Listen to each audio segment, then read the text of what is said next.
Bienvenidos a Historias Contadas. Pueden llamarme Kizuna. Hoy les narraré la segunda parte del capítulo 6 de La Tierra Prometida, escrita por Henrik Pontoppidan, Premio Nobel, 1917. Capítulo 6, segunda parte, páginas 59 a 61. Manuel siguió callado todavía, tan anonadado se había quedado por las palabras del tejedor, que ya no sabía qué creer. ¿Sería de verdad un amigo este hombre del que había oído hablar tan mal? ¿Y Anders, Jorgen y sus hijos?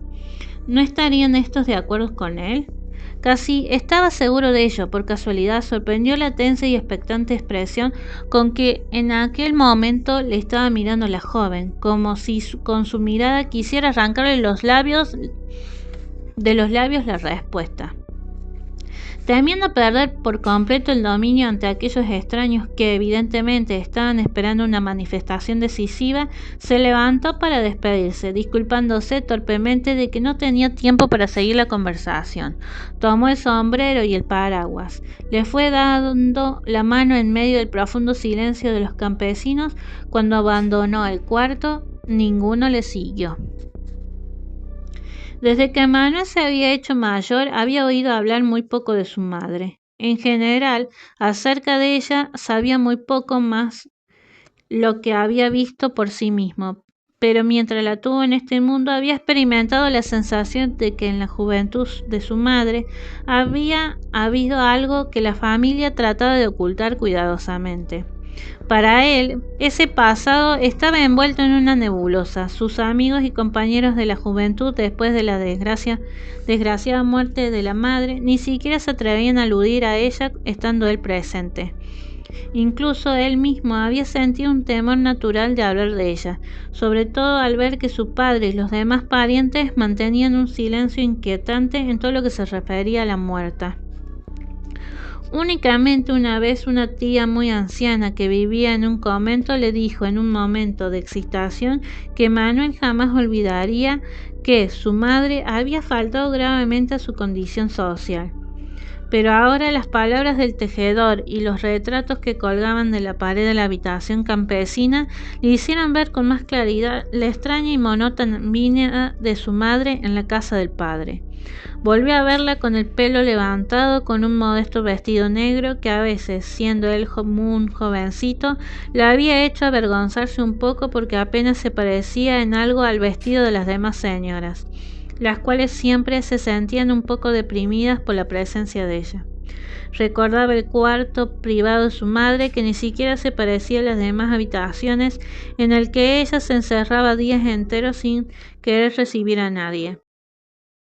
Muchas veces de niño había estado junto a la puerta al anochecer, sin atreverse a llamar, y cuando por fin se decidía y entraba, la encontraba sentada muy recogida en un rincón del largo sofá de caoba, con la vista inmóvil y perdida, como si no le hubiese oído llegar. Solamente al cabo de un rato, cuando él la llamaba mamá, le ponía ella la mano sobre la cabeza, le daba en silencio palmaditas en el pelo y de repente le estrechaba con tal ternura que casi le asustaba.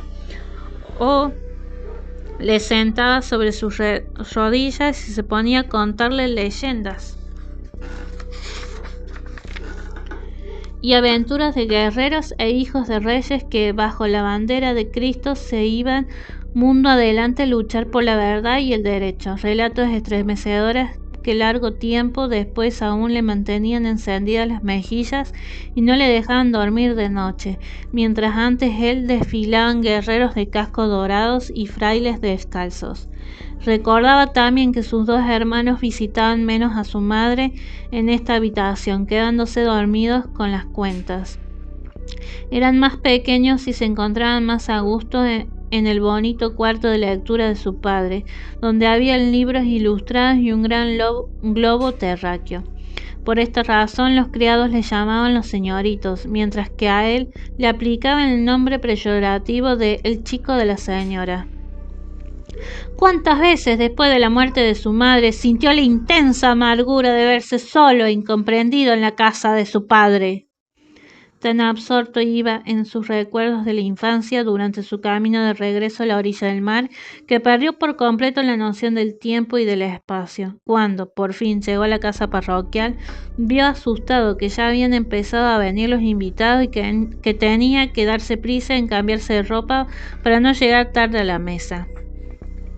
Cuando un cuarto de hora después entró en el salón, fue recibido por la malhumorada mirada del párroco que, vestido de sotana y solideo, gesticulaba en el centro del cuarto conversando con un par de señores con sendos fraques iguales.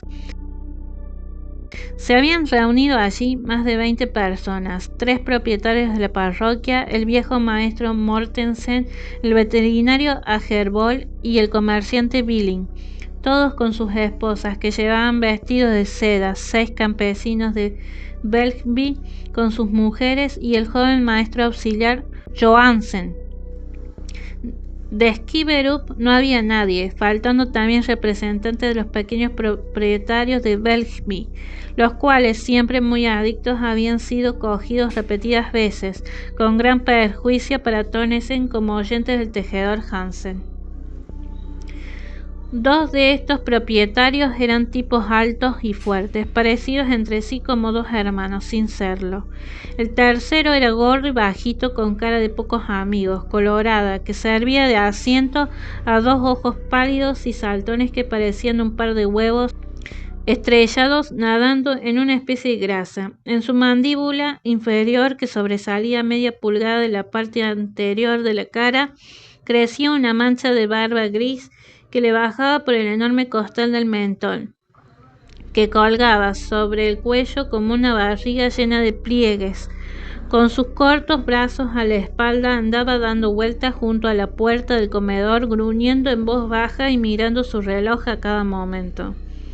Las 6 campesinas, vestidas de 6 uniformemente, vestido de lana negra y sombrero de anchos jalones dorados, formaban una fila silenciosa, sentada debajo de las ventanas. Sus manos, morenas, inmóviles sobre las rodillas, sujetaban rodeándolo un pañuelo de bolsillo doblado. Cerca de ellas, en pie, estaban sus maridos. Estos vestían trajes de paño vasto y estaban no menos serios. De cuando en cuando se acercaba a ellos el párroco con una frase chistosa y entonces se retiraban las comisuras de los labios en un intento de sonreír. Solamente Hansen, el alcalde, se movía con soltura, con su violácea nariz de pavo, hablando con desenfado como hombre acostumbrado a moverse en un ambiente social más elevado.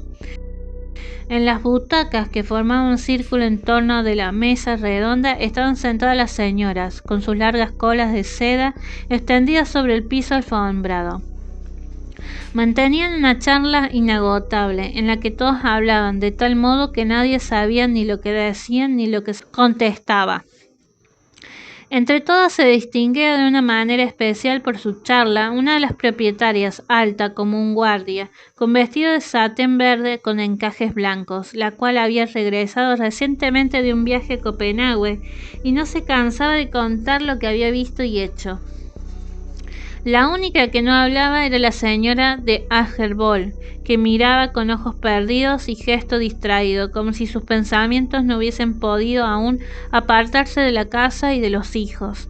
Tenía las manos juntas sobre las rodillas y parecía pronta a sucumbir de cansancio y de vigilancia nocturna. Daba la sensación de haber elegido a sabiendas sitio detrás de la voluminosa señora Mortensen, para que la luz de la tarde no sacase burlona a relucir sus rasgos prematuramente marchitos y su viejo vestido de seda, cuyo corte antiguo y corpiño demasiado amplio hablaban melancólicamente de una lozanía desaparecida.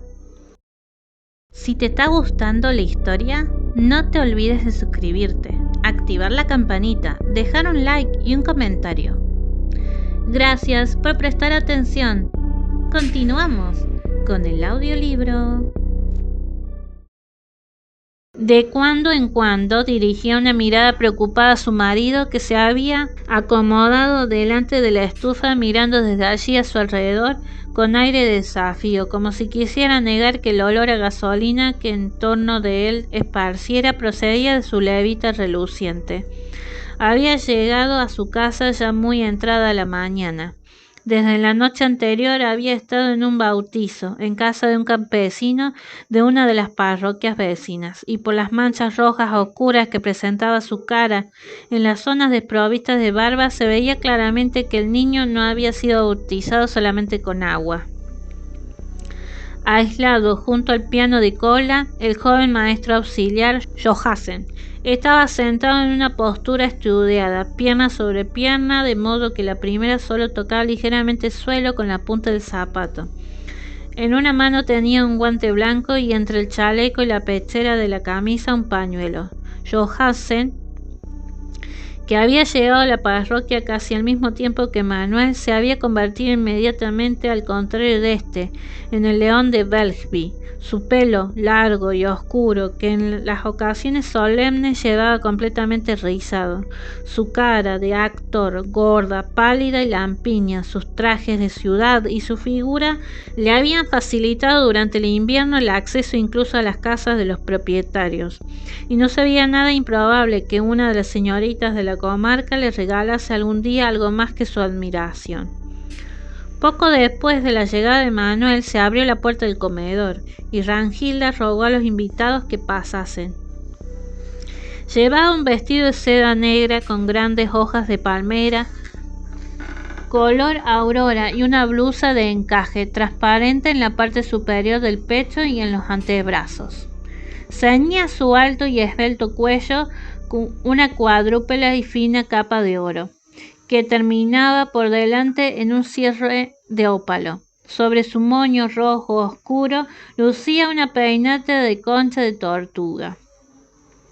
«Por favor, conduzcan a las señoras», exclamó el párroco, ofreciendo su brazo a la propietaria estirada como un guardia. Todos los caballeros de más edad se dirigieron a Rangilda, pero el afortunado que le ofreció el brazo fue el alcalde Jensen, que era el más próximo a ella. Nariz en alto, la llevó al comedor. Manuel se inclinó ante la señora Agerbol, que seguía sentada después que los demás caballeros habían ofrecido su brazo a las señoras. Los campesinos cogieron de las manos a sus mujeres, formando la parte final y silenciosa de la solemne procesión. Y hasta aquí llegamos con la segunda parte del capítulo 6 de La Tierra Prometida, escrita por Henrik Pontoppidan. Espero que les esté gustando y próximo capítulo, jueves 25 de diciembre, en plena Navidad, tendrán vídeo. Nos vemos en Kizuna, historias contadas.